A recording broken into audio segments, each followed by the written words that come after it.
All right, what's up, everybody? This is my first podcast from the new casa in Lake Oswego. In fact, I don't even have my furniture delivered yet. I'm recording from the backyard, but I do have internet. And I am interviewing JJ Peterson, the author of Marketing Made Simple, one of the leaders in Story Brand with Donald Miller. Truly, not just in the mortgage and real estate business, but one of the most prolific leaders in marketing on planet Earth. I mean, these guys have really created some of the best content. They've got an incredible podcast. This will be my fourth interview with JJ. The first one was during COVID. Two times I interviewed him and Donald back in the day. And then last year with AI, we started talking about how AI is impacting marketing. So JJ, good to have you, brother. So great to be here. Always love talking to you. And Yeah, congrats on the house. yeah, no, I'm super pumped.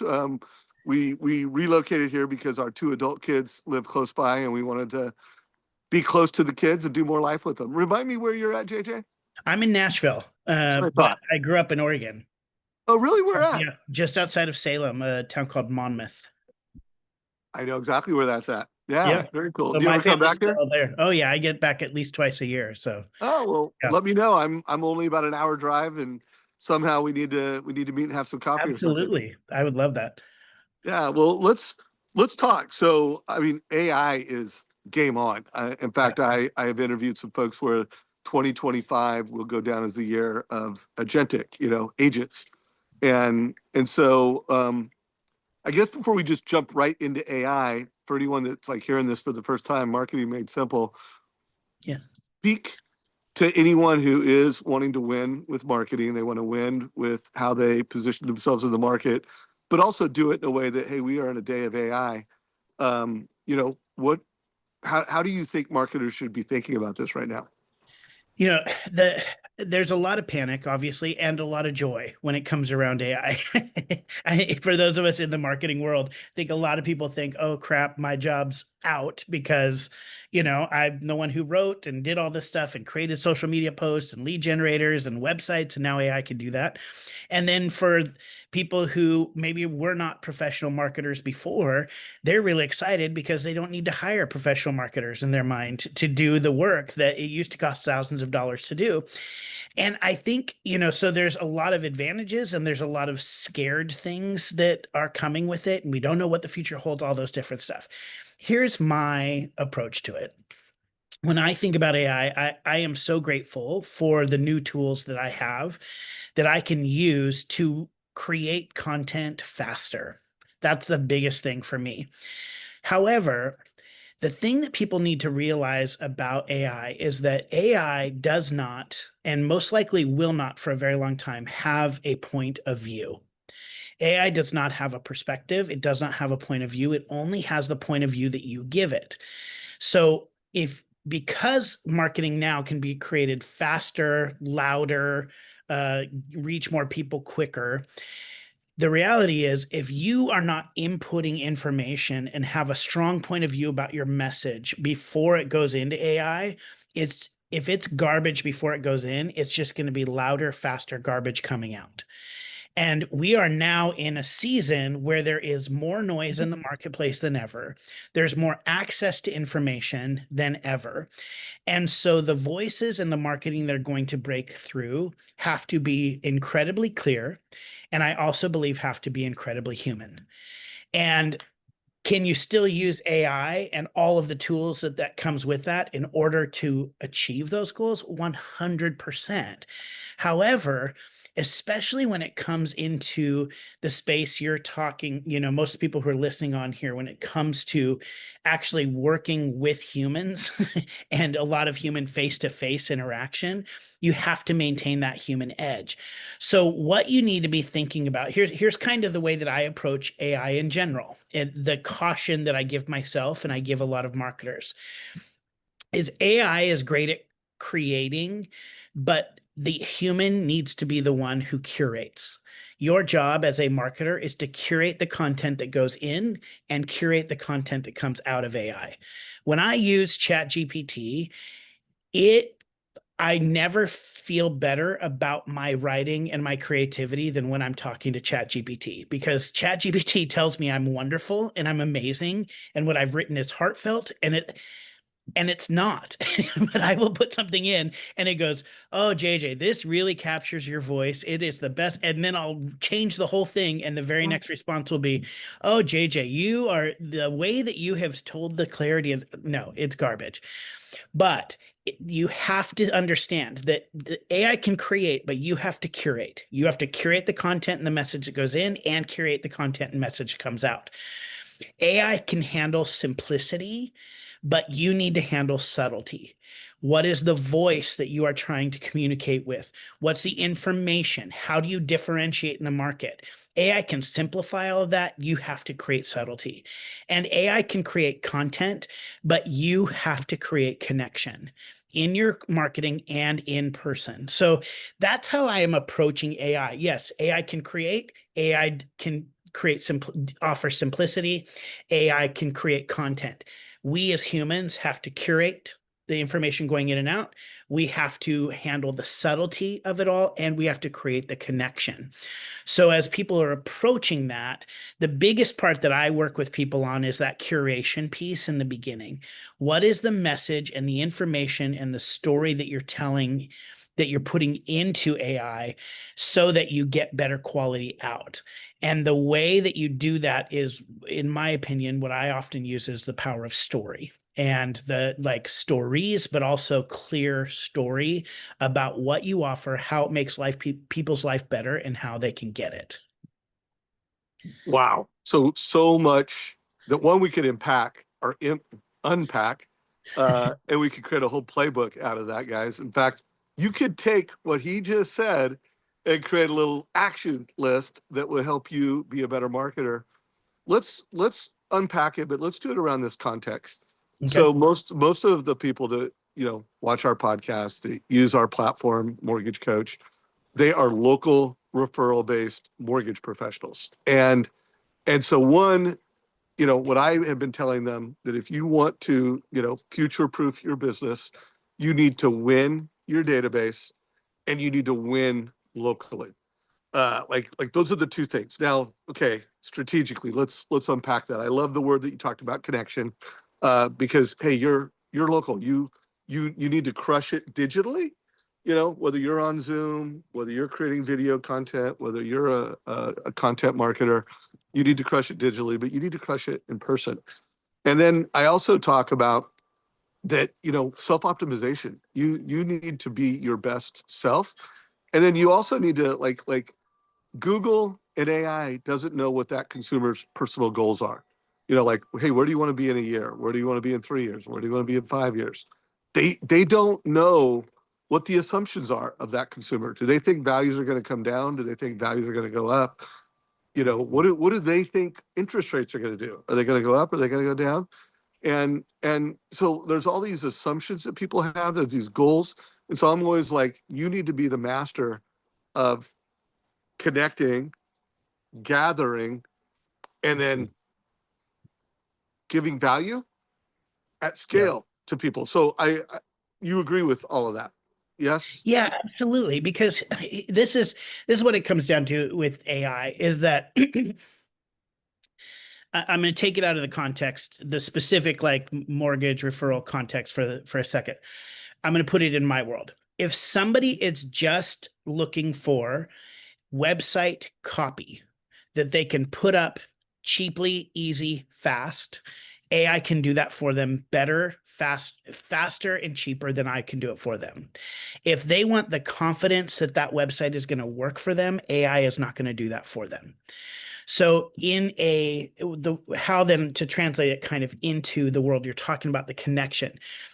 The reality is, if people want to do the work of finding a home that they can buy, or they can market, create pictures and description of the home to go on Zillow and sell it themselves and all of that, they can do that with AI now. That's the thing. The reality is, if that's all they're looking for to buy or sell and do in that way, great.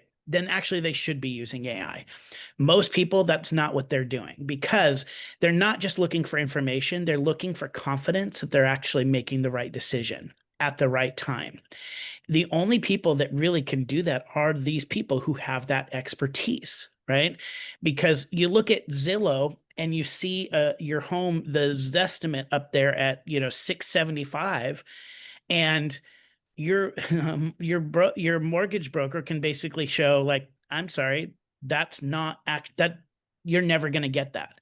And in fact, you're going to miss out on the market, and then you're going to make less money than you thought to begin with because AI told them it was worth 675, but the person that is face to face actually has the experience and the knowledge to say, Right. here's how you can confidently make this decision moving forward. So are people going to lose maybe a couple deals here and there to AI? Sure. But the reality is, most people don't just need the information. They need the confidence that they're making the right decision, and they need guidance.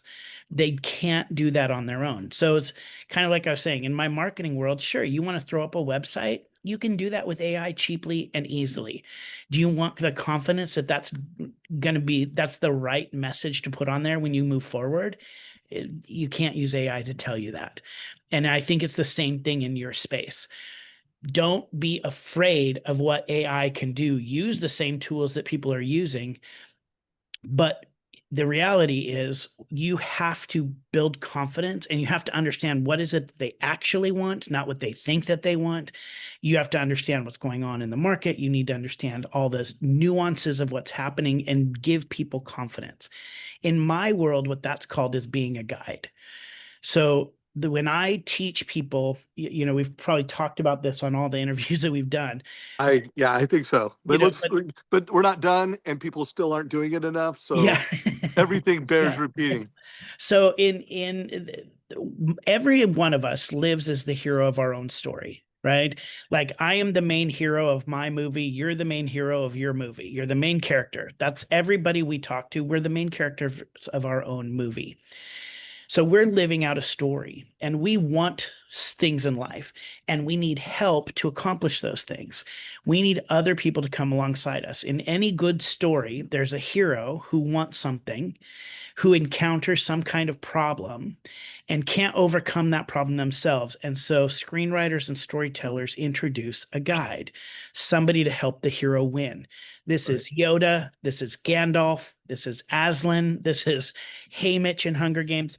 This is Obi-Wan Kenobi. You name it. There's every movie has this older, wiser kind of like wizard or coach who comes alongside to help the hero win. What we need to understand in whatever business we're in is that every one of our customers is the hero of their own story. They are the main character in their movie, and they want something and they're encountering problems that they can't overcome. Your job as a business, as an individual, is to come in and serve as the guide for the hero. Your job is to give them confidence that they're making the right decision, giving them a plan to move forward, showing them you've already got the expertise and knowledge and care to walk them through this situation. That's what they need. They don't need another hero to come alongside them and prove anything. They need somebody who's gone ahead, who's already won the day for other people and can help them win the day. That AI can't do that. It just really can't. It can do a lot of things, but that's the part where I just say to people, don't be afraid to step into what I would call your guideness in these situations. So I'm going to give some real practical tips. You asked like how people can approach marketing. The way that you position yourself as a guide is with authority or competency and empathy. Those are two things that make somebody a good guide in a story. So empathy is I understand your pain. I've been there. I've helped other people through this. And competency and authority is really I have the skills, knowledge, expertise, and proven track record to move you forward. So when you're talking about yourself, you need to use those two things on Instagram. You're talking about your socials in person. I always say you lead with empathy and support it with authority. So if I'm talking to you and you're saying, look, this is what we've been struggling with in finding a home. You don't go, well, I've done this for 50 years. And no, don't start with authority. Start with empathy. Starting by saying, I get it. It feels rough for a lot of people out there. I understand how concerning this can be. I understand how overwhelming this can be. I understand even how confusing this can be. You're not saying I'm confused or I'm overwhelmed. You're saying I understand your confusion and overwhelmness. Always start with empathy. Name in them the pain that you see. Reflect back to them that empathy. Then, after that, lean into your expertise and authority. Then bring to the table how many people you've helped get into homes or sell homes. Lean into how many years you've been doing this. Lean into some expert knowledge that you have about the market that maybe they're not aware of. When you lead with those two things, first empathy and then authority, what you do is you position yourself as a guide for your customer. So let me make a few edits, and then you give your coaching. So I love the way he leaned into the empathy. And then before you talk about how many loans you've done and how great you are, I want you to then go and say, you know what I want to do to help you make a confident personal decision is I'm going to take, you told me what you think rates are going to do. Let's put that in.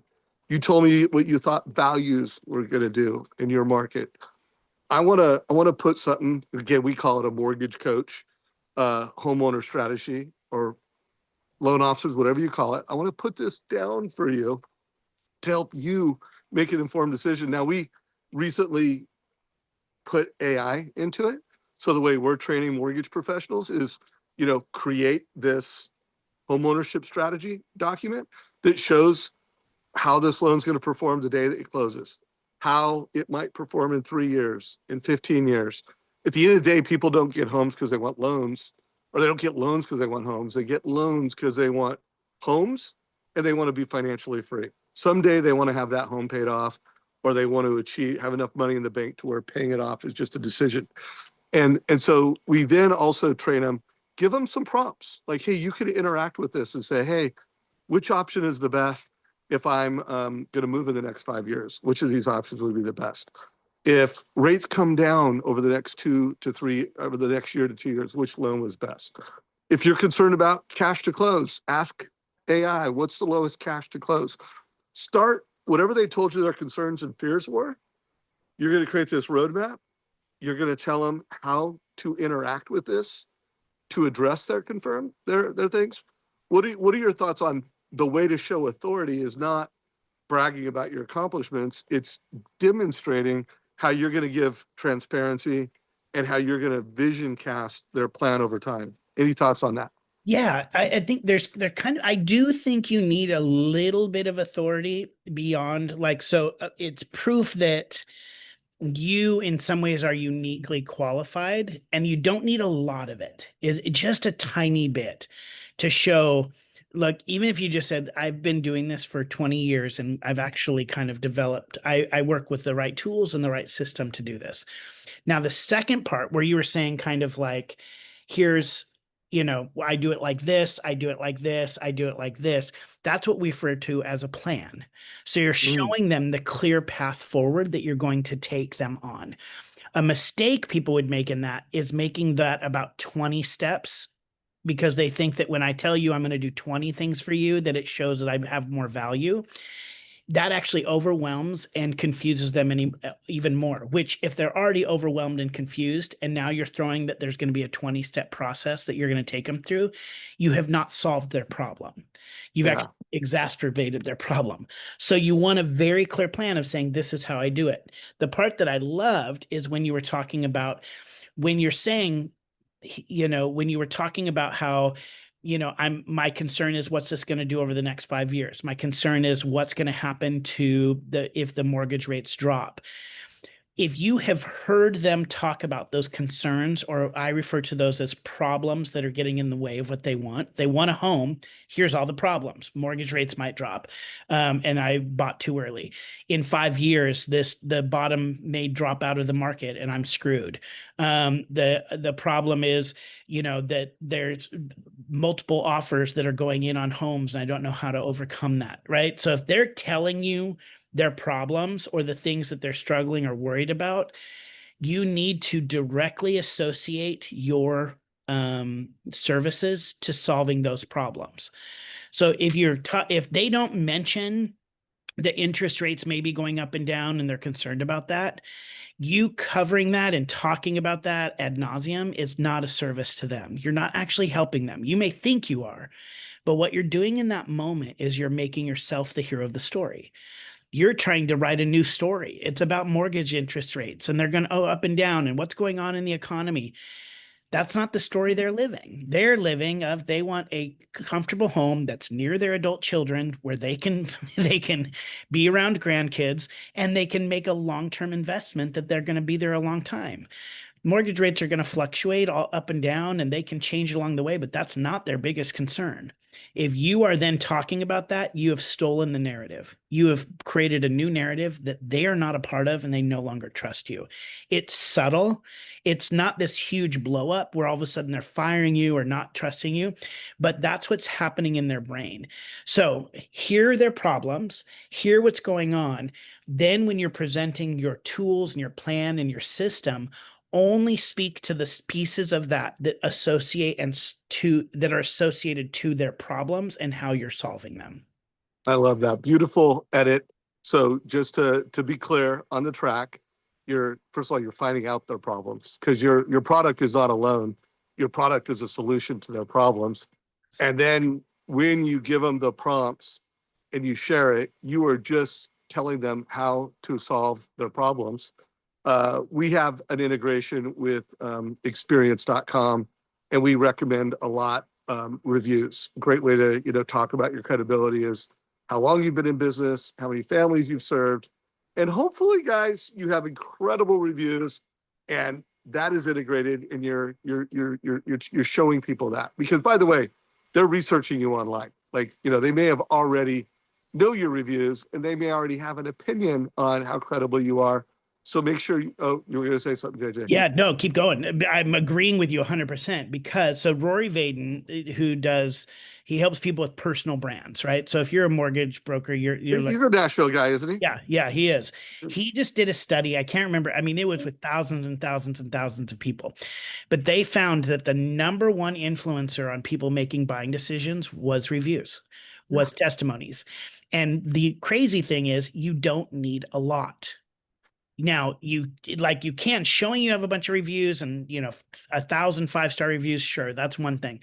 But really, when people are actually making a decision to work with you, they really only need to see 2 or 3 that justify their decision. They already want to work with you. They need proof that it's going to be okay and they're not making a dumb decision. So reviews are incredibly important. And you need, in the grand scheme, sure, having a lot is wonderful. But when you're creating social media posts or emails and you're getting information out to people quickly, you just need a couple. So if somebody's going, well, I don't have 500 reviews, I can't compete with people. You don't need to. Just put the 2 or 3 that actually matter and get them out there, and that will make a difference. Well, and that's what we do in our, mortgage coach presentation. We only take the 2 or 3 most recent 5-star reviews. So by design, we, if they want to click on it and go into it, let them do that. Let me ask you this. First of all, for all you mortgage coaches out there, I think he really gave you some great edits to how to deliver the mortgage coach experience because we always talk about too little information is damaging to the conversion, but too much information is just as damaging to your conversion, your success. And I think JJ made a really good, very constructive perspective on what's too much and what's too little. Help me with this. So I'm also the chairman and co-founder of a nonprofit called First Home IQ. I might have mentioned it in our last interview. And the thesis we have is that we're not getting enough 20-year-olds or people in their 20s into homeownership. And while there is a affordability crisis, there is a financial literacy crisis. And the race for homeownership starts at 18 because that's when you can sign a credit card. In America, you're going to be targeted to, get into debt. And we just think that mortgage professionals and real estate professionals should be like the financial literacy warriors of their communities. And we have this little 15 question free quiz that literally takes 3 to 5 minutes. And we would love, at Mortgage Coach, we want them to get a rent versus own analysis. We want to get them, that playbook that I was talking about, but we also want to get more people through that 15 question assessment. Any advice on how a loan officer or realtor could get people to take this free 15 question assessment that will help them be home ownership ready? Yeah, the I think you kind of talked about it a little bit, or you did a little bit of this very naturally as you were talking about this. Is you started with the problem that your nonprofit solves, which Ah, is that too many 20-year-olds are not getting in home early, which is, if you know, we know if you can get in a home early and start building equity, you're going to be way better off like 20 years down the line. They're also getting caught up in student loan debts and wasting money on rent, and they are and struggling with credit cards. So you named the problem. What you just did when you did that, going back to some narrative theory, is you created an interesting story. If in when it comes to movies or books or story, that there is no story if there is no problem. It's not interesting. So if you and I are, I'm telling you about my day and I just start listing all the facts of what I did today. I had coffee and I sat on the couch. I got dressed and then I took a shower, and I just start going on and on about all my facts that I did today. What your brain is going is, why is this important? Why is this interesting? It's not, because there's nothing to hook you in listening and paying attention.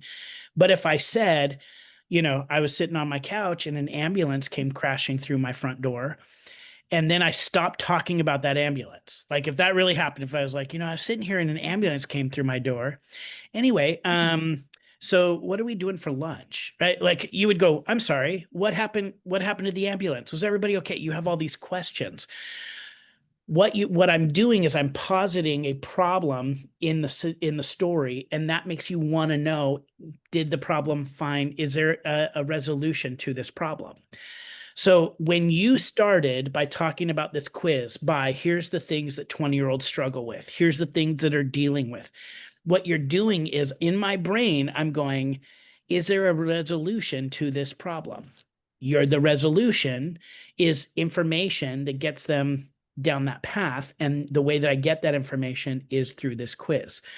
So for anybody who's trying to get more people to take this quiz, instead of saying, I have this great quiz that gives you all this wonderful information, don't start talking about it that way. Start talking about the problem that the quiz can solve.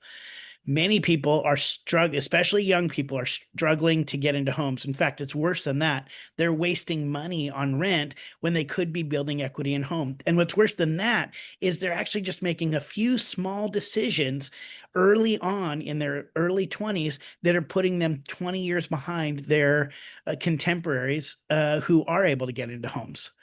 You name those three problems right there. Now I'm going, well, how do we solve that? That's what my brain does. So always start by talking about the problem. That's the hook of the story, and then present your solution, not the other way around. So this is not an edit, but this is just another version of this, guys, because remember what I talked about. If you want to future-proof your career, if you're a loan officer, rocket-proof, if you're a real estate professional, Zillow-proof, if you win your database and you win locally, you're going to win. Well, here's a strategy that Jay just laid out. What percentage of parents in America that have teenage kids are concerned about their ability to own homes in their 20s? I'll tell you, the answer is 100% of them are concerned. So talk about that, how, hey, I've got a lot of clients that are really concerned about home ownership for their kids. And it is really hard. Empathy. Like, it's never been harder to get into home ownership. And if you were talking to that customer face to face, speak to their personal concerns, but then let them know there's never been more down payment assistance program in the history of America. And there's also never been more creative ways, house hacking, partnering with people, kids paying for college by house hacking homes. And then say, I've got an assessment that I'd love for you to go through. I've got a plan, that I can help you with. So guys, hopefully everyone is getting just ridiculous value from this. I'm going to introduce you to Kristen Messerly. She's the executive director of First Home IQ. And if you'd be game, I know we would love to interview you. And, they once a month, they do a podcast where they bring in people. So I'll let you Absolutely. figure out if you have time for that. But do know we want to help millions of families help their kids, help millions of Gen Z. At least like probably about a fifth of the work they'd have to do to get a driver's license, they could be homeownership ready. Like take a fifth of the time and energy to get your driver's license. You could understand how money works. You could understand how homeownership works. And schools aren't doing it. Governments aren't doing it. The mortgage industry is going to do it. So JJ, thank you so much, brother. Hey, anything, we've got loan officers, we've got realtors, anything new happening with you, obviously buy your book, read your book, listen to your book, but anything else that people can know about what you're doing to get value? You know,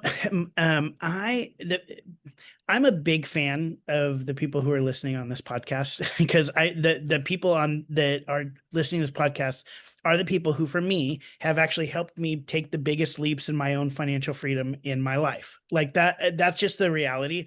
The biggest decisions, the hardest things, the scariest moments financially for me in my life were the times that I bought and sold my homes. And to have people walk alongside me in those moments that I trusted and could tell me to settle down, you're doing the right thing, and all of the things is such a gift for me. That has been. And my brother is actually a realtor up in Oregon as well, and same thing. He walks people in the moments when they're dealing with such transition and scary decisions. And that's so huge. And so I think the words that I would just leave first off in this situation is recognize, I know in this world where if they're dealing with scary things, you're also dealing with scary things in the market with different types of demands that are happening, the way the economy is going, AI. I understand that. But your role in this moment is to help people feel confident and strong in some of their most vulnerable and weakest situations. And that is a gift that you get to give, and a gift that you get to be that person for them, to truly be a guide. They're the hero, you're the guide. Stand in your empathy and your authority to help them win their story. And in the process, you're going to win as well. So that's the biggest thing I would just kind of leave in this moment with everyone listening. And one of the things that's kind of inspired me in that space is that I am actually creating a brand new podcast for business owners and leaders, and everybody on here who are doing mortgage. They own their own business, essentially themselves, and and it's called Badass Softy. And my Ooh, badass softy. Badass Like Softy. that name. And the premise behind it is that it's really, I think there's a lot of people out there who have been forced to play a game of leadership and business that they don't love playing, right? That you feel like, if I'm going to be driven and grow my business, I have to be cutthroat. I have to be mean. I have to break some rules, and I have to be loud and aggressive. And then I think there's other people who are like, well, I don't want to play that game, so I'm just going to kind of stay small and soft, but they have a dream of building something big and impacting the world in huge ways, but they feel like, I don't want to play that game of being a jerk. And Badass Softy is really that, for those people who are in that middle ground, who are incredibly driven, want to make a huge impact in the world, but also don't want to lose their heart and soul in the process. They want to lead with their heart. They want to care for people. And so I bring on just leaders and people who I interview to talk through the process. And I even actually talk about the story brand principles, some of the stuff I talked about today on there. And so I'm launching September 22nd, and it's called Badass Softy. You can find it on Apple and Spotify. And if you're the kind of person who's incredibly driven but wants to lead with your heart, then Badass Softy is for you. Well, we're going to make sure we publish this in a way that strategically helps you. If you got value from today's conversation, make sure that you follow this man on social media. Really, I mean, the book, I mean, Story Brand was, my first Donald Miller book, and it was truly game changing. But then when, Marketing Made Simple came out, I was like, oh, Donald, I hope you don't take any offense that I tell people to read this one first, because I just felt like, hey, Marketing Made Simple really encompassed a lot of the concepts of Story Brand. They're both great books, but Marketing Made Simple, I mean, it really is the number one must read book for everybody in sales and marketing. You and Donald have a great podcast. Make sure you Google this guy. If you don't already subscribe to the Mortgage Coach YouTube channel, subscribe to that channel today. And my kind of closing thoughts playing off of that, I'm in the process of writing a book right now called Know Your Code. And first of all, I don't believe like the best people are the most successful people sustainably. Like, you know, being an asshole, whatever, being that loud hard driver. I mean, there is a time to be loud, there is a time to hard drive, but the kindest people are the most successful people. So I can't wait to hear your podcast. Make sure you guys go.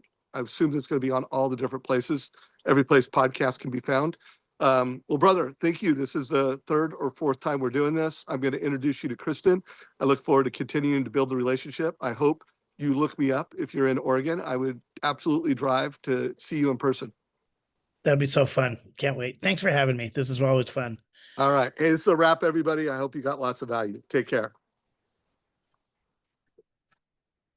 Hang on, don't go. I'm not used to stopping the recording. Paul will edit that last part.